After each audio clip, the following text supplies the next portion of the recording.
So Anita said there's no debate here, so maybe the presentation's over, since I'm the complete underdog.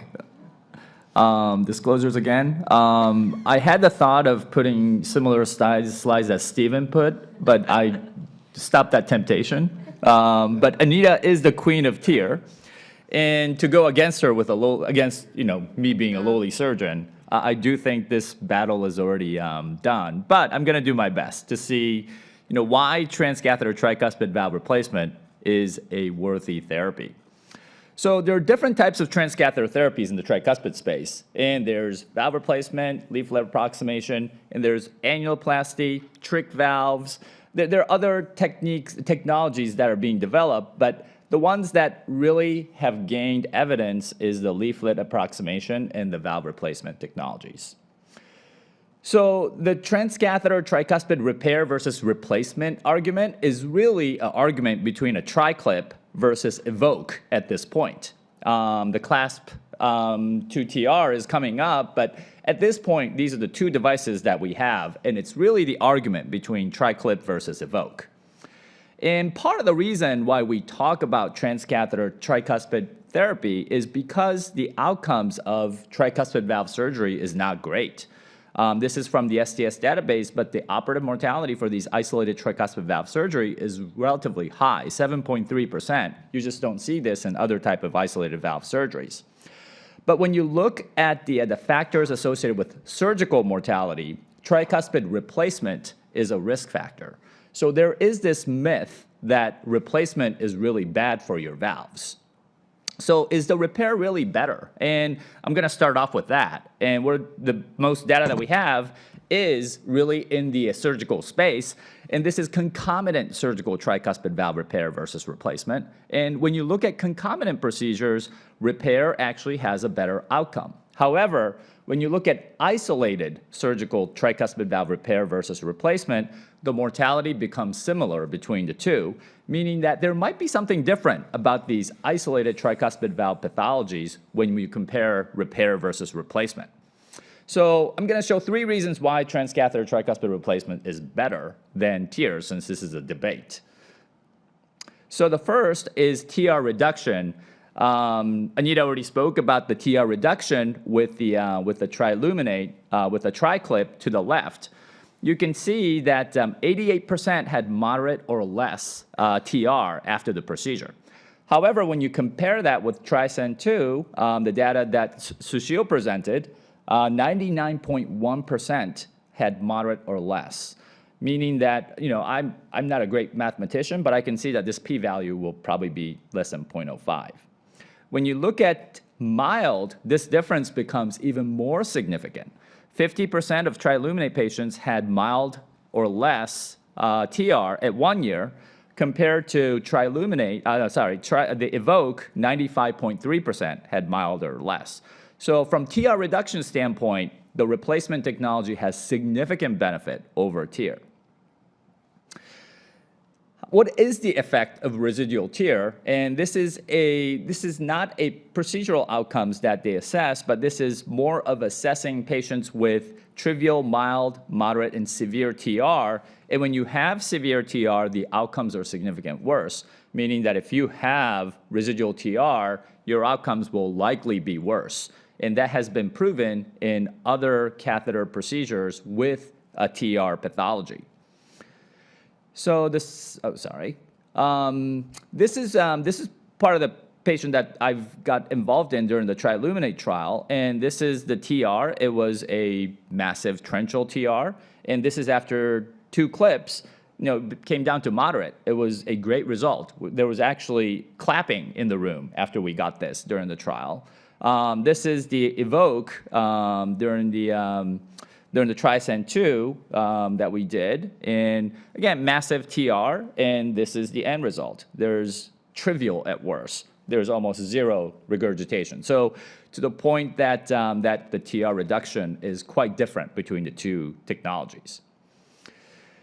The adequate performance of transcatheter device based on the TVAR criteria that was recently published was absence of tricuspid stenosis. So you can't really have a tricuspid stenosis in order to be adequately performing. But if you want optimal result, the reduction of TR has to be less than or equal to mild. And I already showed that percentage is quite different. An acceptable result, which is moderate or and less, is also quite different between the two. So again, I'll emphasize the point of TR reduction, quite different between the two. The other pathology, which is quite very important, is the pacemaker lead associated tricuspid regurgitation, which we're finding more and more to be a significant problem. The literature vary 7 to 45% following pacemaker replacement, but in the tricuspid replacement trial in TRISCEND 2, 45% of the patients had previous pacemaker, meaning that there's a lot of patients that came in with a pacemaker lead, and it does interfere with echo imaging when you do the procedure itself, and it actually tethers the leaflet. This one, not so much, but sometimes it can actually fibrose the leaflet itself and make it very frozen, difficult to see.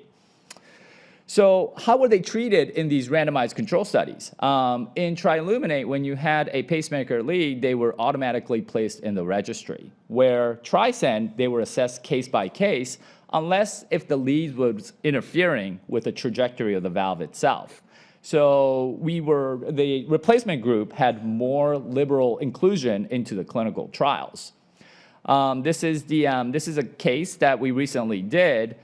Patient previously had mitral valve replacement with a mechanical valve and a pacemaker implantation post-procedurally, and CID-induced torrential TR, and considered not a great candidate for a TriClip for that particular reason when we submitted to Abbott.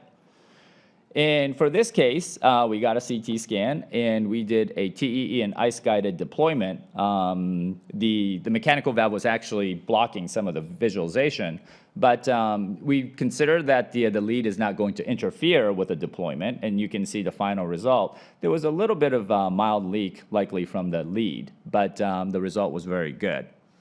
The last point that I will make is the anatomical restrictions. Again, this is a patient that we recently treated, but you can see the huge gap between the tricuspid leaflets. And when you think that gaps are over 10 millimeters, these were exclusion criteria for TRILUMINATE trial. And you can just imagine just putting that clip into this wide gap, it's really not going to close it, and that's part of the problem. Other anatomical restrictions for T-tiers are short septal leaflets, leaflet tethering, or if you have more than 3 leaflets. We're starting to find out that tricuspid valve is not really a 3-leaflet system. There are a lot of valves that has 4, maybe even 5. And if you have 5 leaflets like this, are you going to put 4 clips to try to close this? Again, this is some of the argument that we can make on leaflets that are non-tricuspid valves. So again, the previous echo was a case that we assessed for EVOQUE, and we ended up placing a 52 millimeter EVOQUE, and the results were quite good at the end of the day. So we can treat those big gaps. Is RV dysfunction a contraindication? I thought Anita was going to bring it up, but RV dysfunction is part of the problem. If you have severe RV dysfunction, if you take that pop-off valve, they don't do well. But if you prehab with diuresis and some Marinone, these patients do relatively okay. Moderate RV dysfunction, it remained moderate after the deployment. So in certain cases, we can still do RV dysfunction cases. At the end of the day, I agree with Anita. We have to be very civilized, and I think we have to pick the right cases for each treatment. TTVR replacement is good for pacemaker lead induced TR. Replacement also suited for certain anatomy. But TTVR is not really good for small or large annulus or RV dysfunction, both question mark. We're going to come up with a larger valve in the replacement group that may accommodate some of these problems.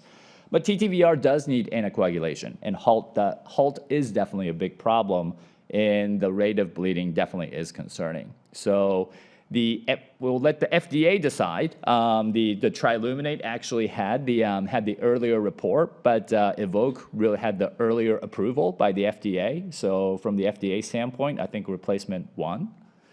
But we do need some long-term data. I think that's what we really need to look at, because a lot of these wins that we're seeing on both trials were really at the patient quality of life level, and we do want to see what other benefits these expensive technologies bring. So Thank you very much.